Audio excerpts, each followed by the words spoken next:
اما بعد فاعوذ باللہ من الشیطان الرجیم بسم اللہ الرحمن الرحیم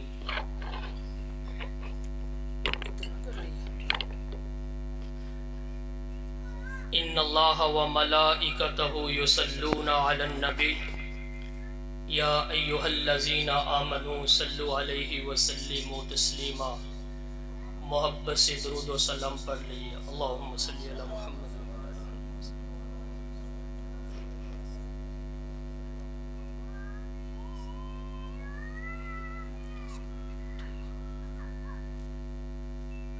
انتہائی واجب الاحترام، ایکو کم کر دو اور آواز کھول دو تھوڑی سی۔ غیرت مند نوجوان عشاق مصطفیٰ نبی کریم صلی اللہ علیہ وسلم سے محبت رکھنے والے مبارکباد کے مستحق ہیں کہ آج اس مسجد کے اندر محفل ولادت مصطفیٰ سجائے بیٹھے ہیں۔ میرے بھائیوں، ہم نے تجربہ کر کے دیکھا ہے، درود و سلام کے علاوہ کوئی رستہ نظر نہیں آتا جس رستے سے ہم مصطفیٰ کے قریب ہو جائیں۔ یہ ایک ایسا رستہ ہے جو کہے میں بڑی جلد آقا کی زیارت کرنا چاہتا ہوں، آؤ پھر پیران دے پیر شیخ عبدالقادر جیلانی محبوب سبحانی قطب ربانی رحمت اللہ علیہ فرماتے ہیں، اگر کسی آدمی کا دل چاہتا ہے کہ میں آقا کی زیارت کروں، حضرت شاہ جی رحمت اللہ علیہ نے اس کے لیے ایک بڑا آسان نسخہ بتا دیا ہے۔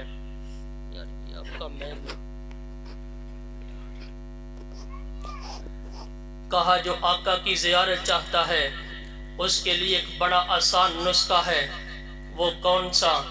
عشاء کی نماز پڑھو، عشاء کی نماز پڑھنے کے بعد اپنے بستر پہ آ جاؤ، 1000 میرے آقا کی بارگاہ عالیہ کے اندر درود و سلام کا نذرانہ پیش کرنا تیرا کام ہے، اور آقا مدنی کریم صلی اللہ علیہ وآلہ وسلم کی زیارت کروا دینا میرے رب کا کام ہے۔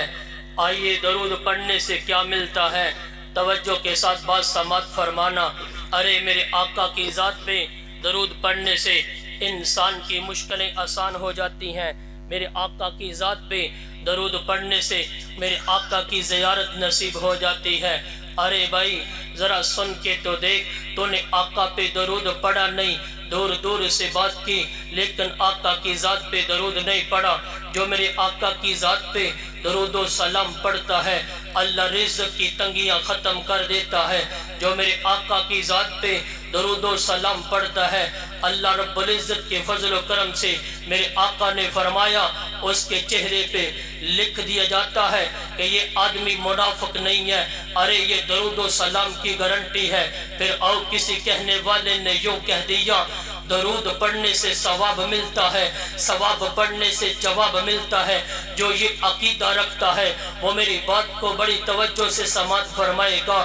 جو میرے آقا کی ذات پہ درود و سلام پڑھتا ہے، کل قیامت کا دن ہوگا، حشر کا میدان ہوگا، میرے آقا جنت کے اندر جائیں گے، اور یہ درود پڑھنے والا امتی میرے آقا کے ساتھ یوں جنت کے اندر جائے گا جیسے ہاتھ کی 2 انگلیاں ہیں۔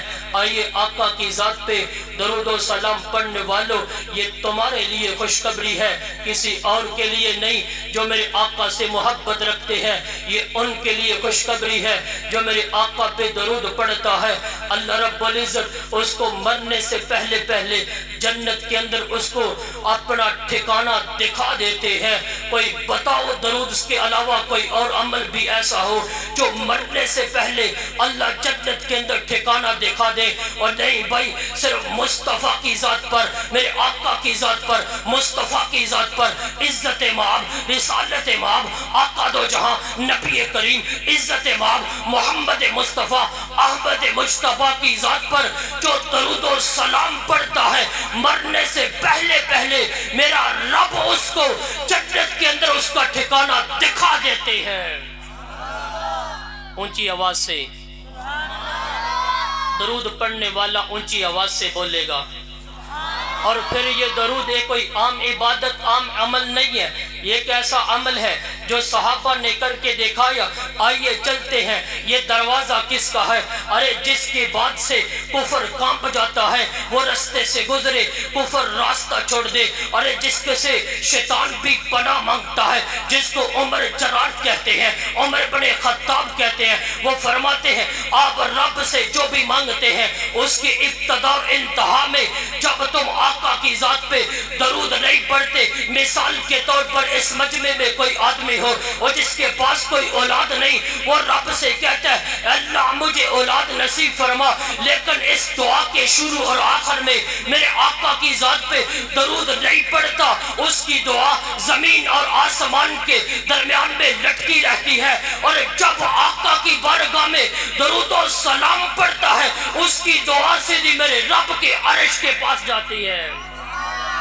ارے جو آقا کی ذات پہ درود و سلام پڑھتا ہے, حضرت علی المرتضیٰ میرے اور آپ کے پیر, میرے نبی کے بیچ تمام کائنات کے روشن ضمیر حضرت علی المرتضیٰ فرماتے ہیں میں قربان جاؤں علی تیرے مقدر پہ, تو نے کیا کہہ دیا. حضرت علی کہتے ہیں ارے اگر اللہ پاک نے مجھ پہ نماز فرض نہ کی ہوتی, اگر اللہ پاک نے مجھ پر جمعۃ المبارک کی نماز فرض نہ کی ہوتی, اگر زکوٰۃ فرض نہ کی ہوتی, اگر یہ جتنے اعمال ہیں اگر مجھ پہ اللہ پاک نے یہ فرض نہ کیے ہوتے, رب محبت کی قسم میں 24 گھنٹے اپنے آقا کی ذات پہ درود و سلام ہی پڑھتا رہتا.